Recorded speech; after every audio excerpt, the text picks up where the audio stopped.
श्री कृष्ण के द्वार मिलने सुदामा आए।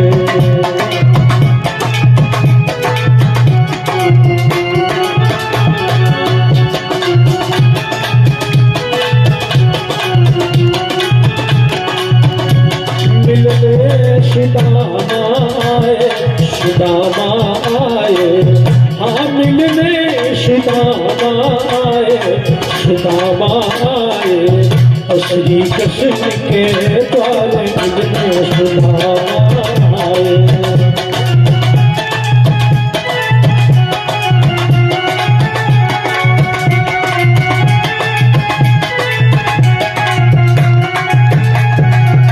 और मुट्ठी की मुट्ठी जो पहली चाबी, जो पहली चाबी, हाँ मुट्ठी जो पहली चाबी, जो पहली चाबी, तो बेटियों के लोग मिलने सुदामा आए, बेटियों के लोग मिलने सुदामा आए।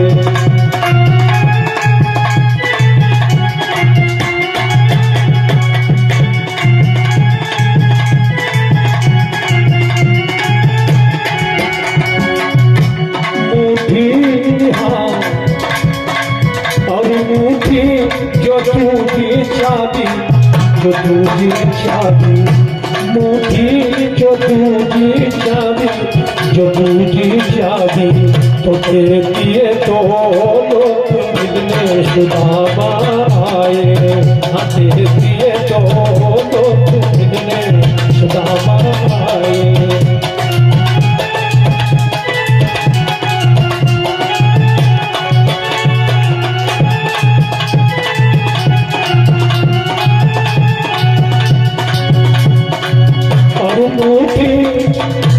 मुट्ठी जो तीजी भर पाई, जो तीजी भर पाई, मुट्ठी जो तीजी भर पाई, जो तीजी भर पाई, तो रुको मिले कहो हाथ मिलने सुदामा आए, और रुको मिले कहो हाथ मिलने सुदामा आए, रुको मिले कहो हाथ मिलने सुदामा आए।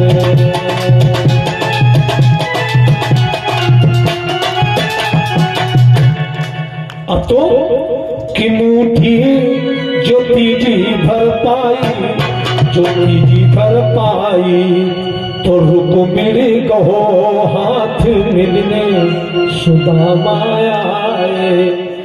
महारानी रुक्मिणी ने तीसरी मुट्ठी जो ही भगवान ने उठाई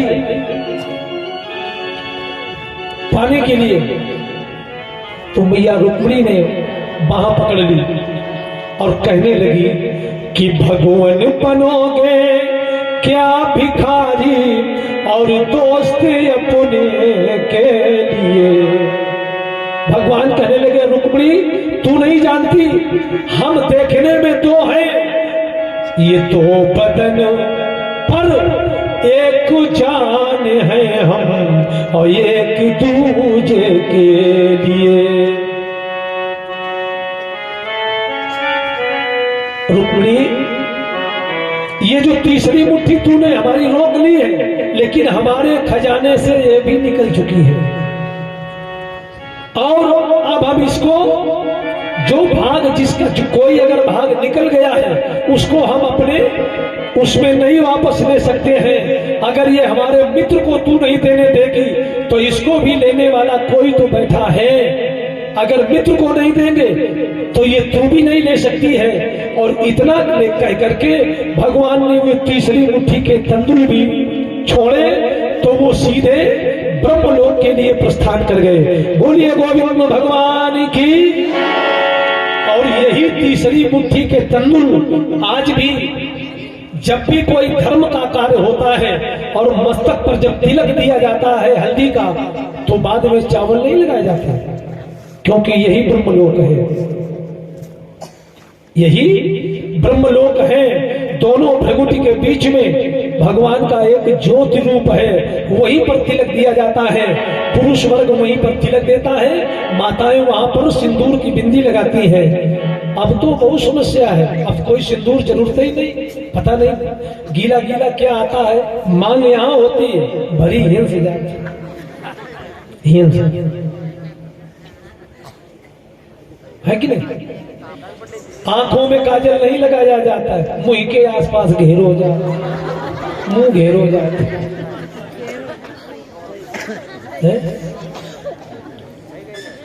इसीलिए शिष्टाचार सब जा रहा है, यही संस्कार इसीलिए हो रहे हैं। और एक बात बता दूं, ये याद रखना, जीवन में अनुभव करके देखना, और नहीं तो तुम जानो तुम्हारा काम जाने।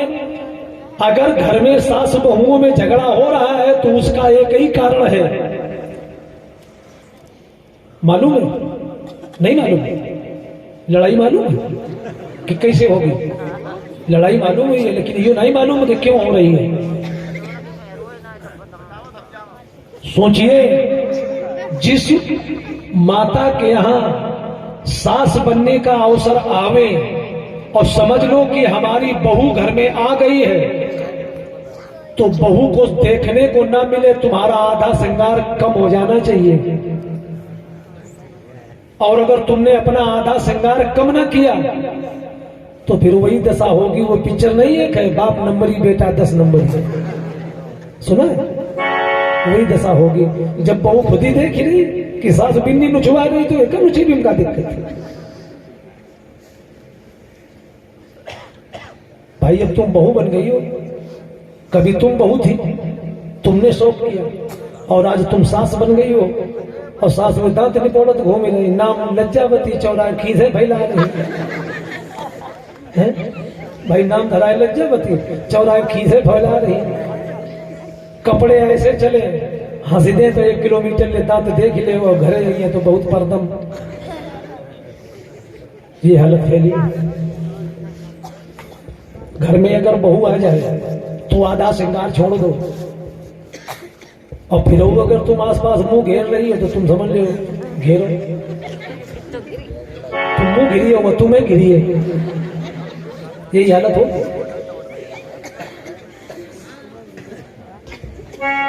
देखिए, समय पर हर चीज अच्छी लगती है, और समय से अगर ओवर हो रही है कुछ नहीं अच्छा लगता है।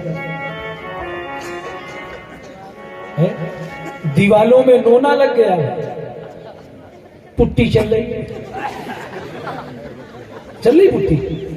अब तो चेहरा पे तक पीओपी होने लगी, चेहरा पे पीओपी हो नहीं होती। हम तो देखा करते, लेकिन हमें क्या लेना देना, अपने को देखो, दो संसार है, कोई कुछ कर रहा है। लहंगा चुनरी चलिए, बारात में जा रहे हैं, जो आज की जो बेटियां हैं लहंगा पहने, दोनों हाथ इतने समेटे, ऐ मालूम पड़े जैसे आंधा आंधा चल रही है, पानी भरो हो, इतना लहंगा समेटे, चोला कहम ना लहंगा पहने। सोचो पहले, क्या यही भारत की मर्यादा थी? हम आपको एक बार बताएं, एक बार स्वामी विवेकानंद जी का नाम सुना? विवेकानंद जी का, एक बार स्वामी विवेकानंद जी इंग्लैंड से लौट रहे थे,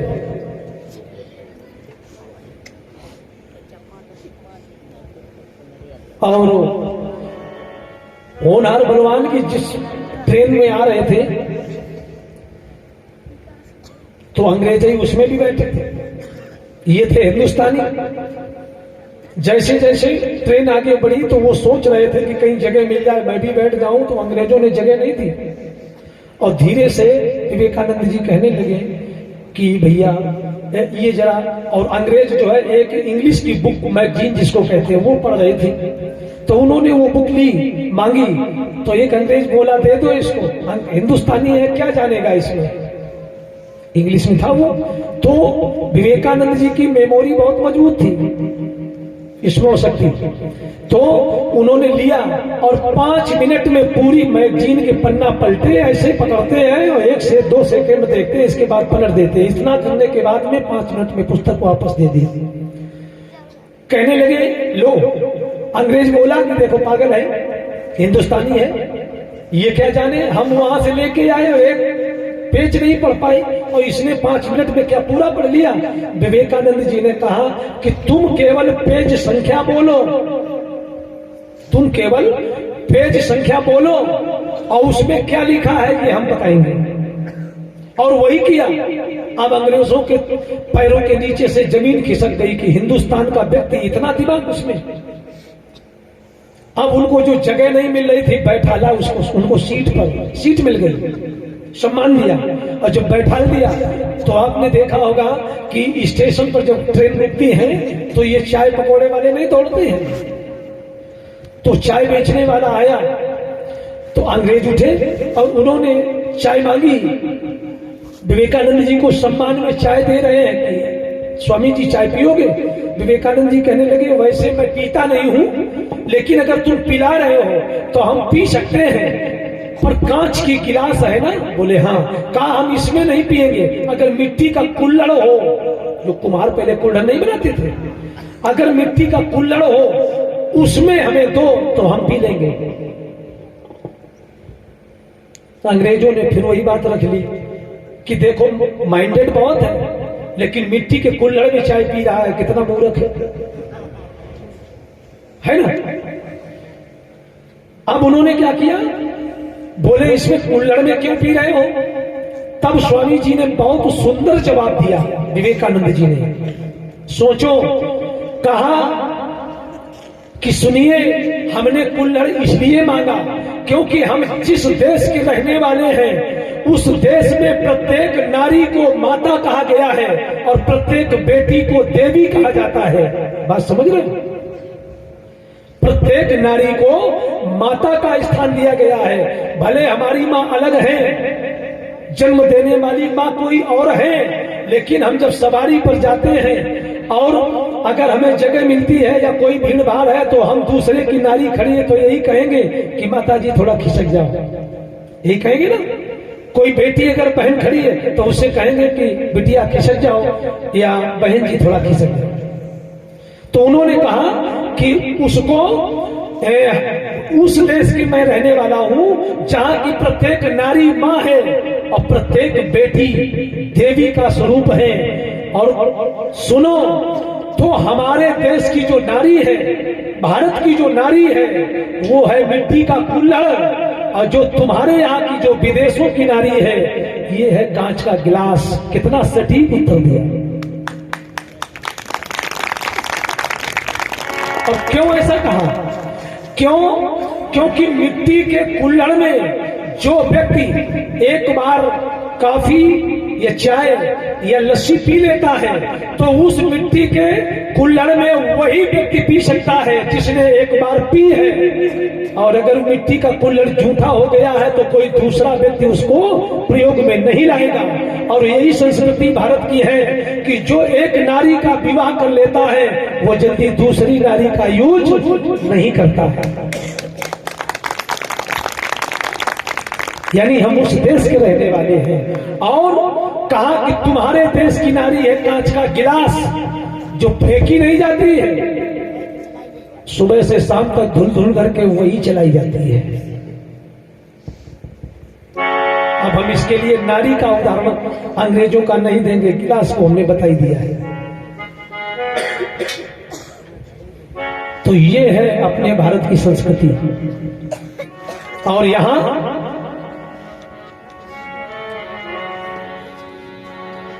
कि ये अपना और भारत देश महान जो गोदी भरी रहे वीरों से, अपना भारत देश महान गोदी भरी रहे वीरों से।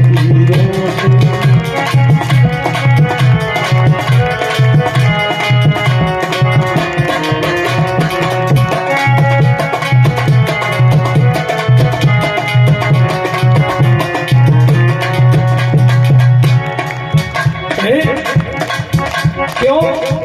यहाँ वीर है। एक माँ अपने नवजात शिशु को इतना बड़ा जन्म देती है और उसको अगर वो पेशाब कर देता है तो स्वयं माँ गीले में लेटती है लेकिन उसको पाल के पोस के सयाना करती है और अपने देश की, अपने मातृ की, अपने इस मातृभाषा की और मातृत्व की रक्षा करने के लिए वो संकेत देती है कि बेटा बचपन से तुमको पालो और मित्राई नोने उतारो। भाई जब नजर लग जाती है तो दुनिया की आडंबर इकट्ठा करके माँ कहीं इस भट्टी में झोंकती है, कहीं कुछ करती है, और मित्राई नोने उतारो। और फिर जब वही बड़ा हो जाता है तब देश की रक्षा करने के लिए और अपनी मर्यादा की रक्षा करवाने के लिए अपने ही पुत्र को ज्ञान देती है, उसमें संस्कार डालती है। कौन से? कि मत मां को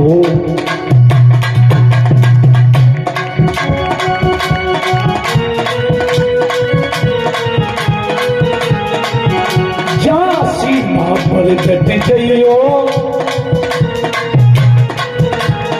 माही कहती है कि जा सीमा पर डट जाइयो, मत माँ को तू धुल जाइयो। ना सीमा पे डट जाइयो, मत माँ को तू धुल जाइयो। और अगर दुश्मन आ जाए तो ऐसे, अगर तुम्हारा दुश्मन तुम्हारे सामने आ जाए तो इस तरह से देना, ले लो अर्जुन के बाण। वही महाभारत के अर्जुन, उनके जैसे बाण ले लो। अगर महाभारत जीतना है तो ले लो अर्जुन के बाण, जाके सीमा पे जियो। ले लो अर्जुन के बाण, जाके सीमा पे जियो।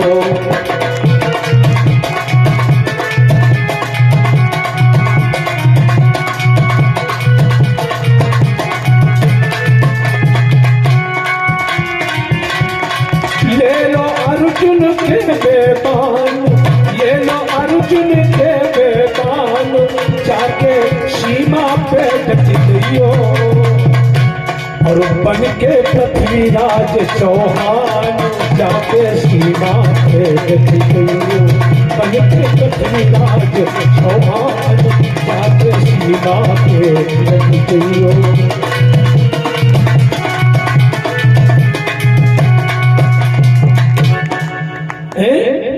तो ये हिंदुस्तान है। और फिर भी हमारे यहाँ के गद्दार लोग ये कहते हैं कहीं हिंदुस्तान कहीं भेड़िया दसान, नहीं कह देते, कहते हिंदुस्तान भेड़िया दसान। वाह, भेड़िया दसान। और हिंदुस्तान अगर भेड़िया दसान तो हम तुम तो सही के भीतर रह रहे हो, हम तुम नहीं भेड़िया दसान। भाई सभी है भेड़िया दसान। हिंदुस्तान के जितना बाइंडेड कोई नहीं मिलेगा। और नकल करने नंबर 1 है, चाहे बूढ़ा हो चाहे वो स्टूडेंट हो। स्टूडेंट तो नकल में बहुत है आगे, अकल में पीछे, नकल में आगे है। एक बार कुछ अंग्रेज अपने भारत में आए, एक स्टेशन पर उतरे। उन्होंने स्टेशन पे जो लोग खड़े थे उनसे पूछा, व्हाट इज दिस, यानी ये क्या है। यहां के लोगों ने सोचा ये अंग्रेज हैं, हमारी समस्या, इसीलिए इंग्लिश बोल रहे हैं। व्हाट इज दिस, तुरंत पलट के जवाब दिया, दिस इज इंडिया। ये भारत है, ये इंडिया है। कहां से आए हो? तो उन्होंने जैसे अब भारत में आ गए तो थोड़ा बहुत, जैसे अंग्रेज जो है वो हिंदी बहुत कम बोल पाते हैं, है ना, तो पर संभाल के वो बोल रहे हैं। इन्होंने पूछा, हिंदुस्तानी कहने लगा कि तुम कहाँ रहते हो? कहा हम तो इंग्लैंड से आए हैं, अंग्रेज हैं। कितना पढ़े हो? जान नहीं रहे हो स्टेशन पे क्या लिखा है? कितना पढ़े हो? तो कहा हमने बीएससी की है, बैचलर ऑफ साइंस बीएससी की है। ठीक, अब उन्होंने कहा कि तू वहां रहता है इंग्लैंड में और तूने बीएससी की, और देख हमारे इंडिया में जूते तक बीएससी के हैं। बीएससी का बाटा नहीं चलता था पहले, यहां तो जूते तक बीएससी के हैं। अंग्रेजों ने सोचा कि जूते भी पढ़ाई करते हैं। अरे कहा वो डिग्री लेकर के पैरों में चढ़े हुए हैं, डिग्री लेके पैरों में चढ़े हुए हैं। रात तो कट गई, सुबह हुआ, और सुबह आप जानते हैं शहरों में दही और जलेबी का नाश्ता होता है। जो शहर कस्बा है कुछ नहीं, दही जलेबी इसका नाश्ता होता है। लोगों ने, एक हलवाई जो है वो जलेबी बना रहा था। अंग्रेजों ने समझा कि ये पता नहीं कौन सा आइटम है, लोग लेते हैं इसको, जब तोड़ते हैं तो इसमें से सीधा टपकता है, तो ये इसके अंदर क्या इंजेक्शन से डाला जाता है, कैसे जाता है, समझ नहीं पा रहे। तुरंत वो जो जलेबी बना रहा था उसके पास वो पहुंचे और जाकर के दुकानदार से कहने लगे कि व्हाट इज दिस। जलेबी को पूछ रहा व्हाट इज दिस, यानी ये क्या है। अब जलेबी की मीनिंग वगैरह तो कुछ होती है, लेकिन वो दुकानदार इतना पढ़ा लिखा नहीं था, थोड़ा बहुत था, तो अपना धंधा चला रहा था। तो सोचा कि अंग्रेज है, तो उसने अपना माल बेचने के लिए जर्नल बना लिया। जो ही अंग्रेज ने कहा व्हाट इज दिस, यानी ये क्या है, तो उसने कहा this is round round round and star, यानी ये है कि इसको लो और राउंड लगाते चले जाओ, कढ़ाई खत्म तो राउंड बंद। भाई आगे कहां जाओगे, जहां तक कढ़ाई रहेगी तहीं तक राउंड लगाओगे। तो जो ही उसके मुख से निकला कि व्हाट इज दिस, तो ये कह रहा है कि this is round round round and star, ये यही है। अब उन्होंने कहा कि 100 ग्राम दे दो, तो एक दोने में 100 ग्राम उन्होंने तौल करके दे दिए। अब बगल में एक दही बेच रहा था, तो उसने देखा कि लोग यहां से लेते और फिर ये सफेद सफेद कुछ है वो भी लेते, फिर इसको तोड़ते उसी में मिला के तब खाते हैं, तो ना हो तो ऐसे हम भी चखे। अब वो जब दही वाले के पास गए तो दही वाले से भी अंग्रेजों ने यही कहा कि व्हाट इज दिस। अब दही मीन्स इसकी मीनिंग होती है, लेकिन वो दुकानदार ही नहीं जानता कि किस मीन्स दही होता है। तो उसने भी एक जनरल तरीका ढूंढा कि बेचना है जो कुछ 150 ग्राम बिक जाए। तो तुरंत उसने कहा कि व्हाट इज दिस, तो वो दही बेचने वाले ने जवाब दिया कि milk is night and morning tight.